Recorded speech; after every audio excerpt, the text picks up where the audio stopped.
یہ یاد دلا دیا جائے کہ نماز عید کے طریقے ہیں. ایک تو بہت ہی سمپل طریقہ ہے. عید کی نماز جو خواتین کے لیے بھی مستحب ہے، اور اگر ٹول ہوٹل کی اس مسجد کی طرح کا ماحول ہو کہ جہاں خواتین اپنے پورے پردے کے ساتھ آ سکتی ہیں تو مسجد میں آ کے پڑھنا بھی مستحب ہے. ورنہ کم سے کم فرادہ کی نیت سے گھر میں نماز عید پڑھی جائے. جمعے کی نماز فرادہ کی نیت سے نہیں ہو سکتی ہے، عید کی نماز فرادہ کی نیت سے ہو سکتی ہے. اور جو مسجد میں نہیں آ سکتا ہے یا ٹائم پر نہیں پہنچ پایا، اس کے لیے گھر میں یہ نماز پڑھنا مستحب. اور اس کا ایک بہت ہی شارٹ طریقہ بھی ہے.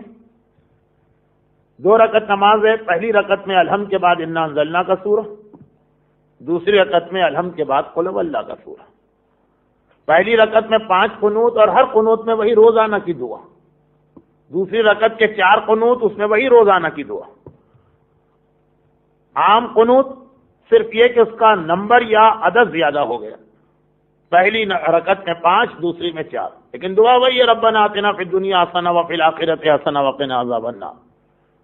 اور نماز سورے بھی وہی عام نماز کے سورے. یہ ہے اس کا بالکل سمپل اور شارٹیسٹ طریقہ. لیکن زیادہ ثواب ہے کہ اگر قنوت کی ایک خاص دعا پڑھی جائے جو آپ میں سے ہر ایک کو یاد ہے.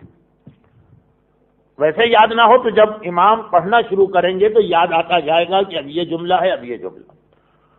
اور پہلی رکعت میں سورہ والشمس والضحیٰ، سورہ اعلی اور سورہ غاشیہ، یہ 3 سورے ہیں.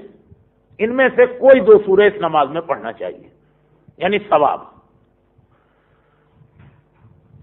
دوسری رکعت میں تو سورہ والشمس پڑھا جاتا ہے جس کی میں نے آیت کی تلاوت کی. پہلی رکعت میں کچھ امام سورہ غاشیہ پڑھتے ہیں، کچھ امام سورہ سبح اسم ربک الاعلی.